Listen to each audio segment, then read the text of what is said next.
Praise the Lord.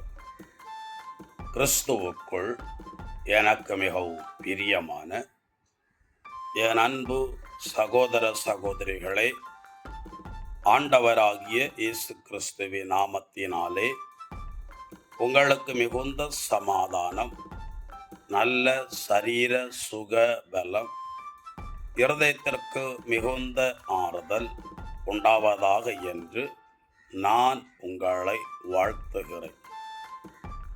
விதைக்கிறவன் அறுவடைக்காக பொறுமையோடு காத்திருக்கிறது போல, ஜெபிக்கிறவர்கள் தேவனிடத்திலிருந்து ஜெபத்துக்குரிய பதில் வருவரைக்கும் பொறுமையோடு கூட காத்திருக்க வேண்டும்.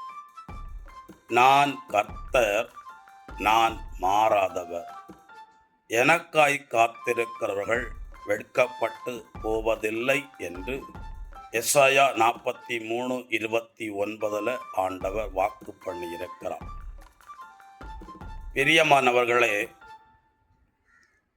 எபிரேயர் 6ஆம் அதிகாரம் 7, 8 ஆகிய வேத வசனங்களிலே அடிக்கடி தன் மீது வெள்ளுகிற மழை நீரை உறிஞ்சிக் கொண்டு வேளாண்மை செய்கிறவர்களுக்கு நல்ல விளைச்சலை கொடுத்தா அந்த நிலம் ஆசீர்வதிக்கப்படும்.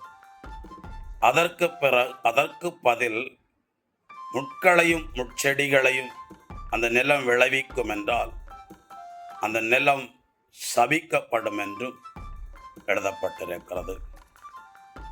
இது ஒரு விசுவாசியை அல்லது ஒரு ஊழியக்காரனை குறித்து சொல்லக்கூடிய ஒரு வார்த்தை. ஒரு மரம் 3 வருடமாய் காய் காய்க்காத போது அந்த நிலத்துக்கு உரிமையாளன் அந்த மரத்தை வெட்டி விடும்படி வேலைக்காரனுக்கு கட்டளை கொடுத்தான்.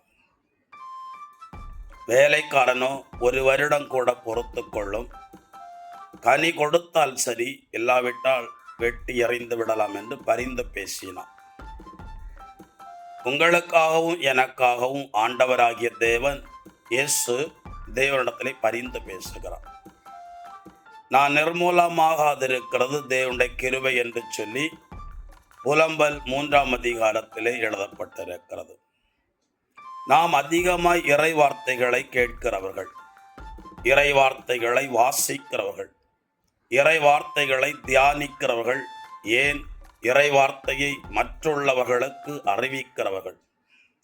அப்படி இருக்கிற நாம் இறை வார்த்தையை அறிவிக்கிறதுனால தேவனுக்கு ஏற்புடையவர்களாக ஆகிவிடுவோம் என்று அல்ல.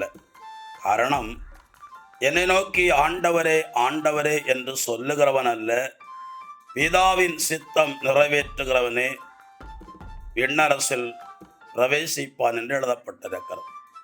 அதாவது ஒரு மரம் கனி கொடுப்பது போல ஆவிக்குரிய கனிகள் கொடுக்கிறவர்களாக நாம் காணப்பட வேண்டும் என்பதை அறிந்திருக்க வேண்டும்.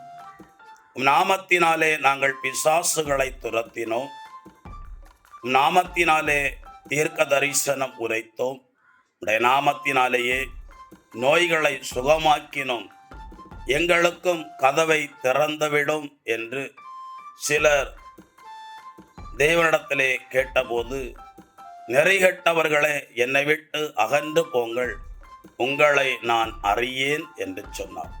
அதாவது ஆரம்ப கால அனுபவங்களும் ஜெபங்களும் நன்றாகத்தான் இருந்தது. போக போக ஆவியில அனல் இல்லாதபடி தேவனுடைய வசனங்கள் மீறப்பட்டு விருப்பம் போல வாழ்ந்து கொண்டு நாங்களும் தேவனுடைய பிள்ளைகள் என்று சொல்லக்கூடியவர்கள் தான் இன்று அநேகம் பேர். பவுல் கலாத்தியர் நிருபம் 2:20-21 நாங்கள் சிலுவையிலே அறையப்பட்டிருக்கிறோம், இனி வாழ்வது நான் அல்ல, கிறிஸ்து என்னில் பிழைத்திருக்கிறார் என்று எழுதப்பட்டிருக்கிறது. ஒருவன் கிறிஸ்துவுக்குள் வாழ்ந்தால் அவன் புதிய படைப்பாகிறான், பழையனவெல்லாம் களைந்து போகும் என்று எழுதப்பட்டிருக்கிறது.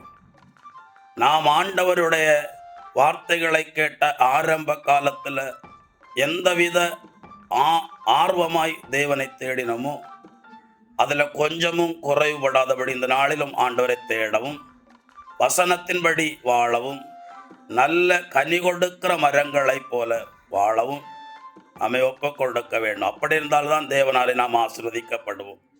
மழை நீர் என்பது இறை வார்த்தை என்று வைத்துக் கொள்ளுங்கள். நிலம் என்பது நானும் நீங்களும் தான். ஆண்டவருடைய வசனத்தை கேட்கிற நாம் அதற்குரிய பலனை கொடுக்கிறவர்களாயிருந்தால் தேவனாலே ஆசீர்வதிக்கப்படும். விரும்பாத பலனை கொடுப்பதை தேவன் விரும்புவதில்லை. ஒப்பு கொடுப்போம். எங்களை அதிகமாய் நேசிக்கிற எங்கள் அன்பின் பரலோக பிதாவே, இந்த இறை வார்த்தைகளை கேட்கிற ஒவ்வொருவரையும் இதை பரிசுத்தமான கரம் தாங்கவும், இவர்கள் மீது இருக்கிற எல்லா தடைகள் விலகி தேவனுக்கு பிரியமா கனி கொடுக்கிற நல்ல ஆண்டவரை மரங்களைப் போல உம்முடைய வழிகளில் நடக்க எங்களை ஒப்புக் கொடுக்கிறோம். இயேசு கிறிஸ்துவின் பெயரால் ஜெபிக்கிறேன் பிதாவே, ஆமென். God bless you. சமாதானம்.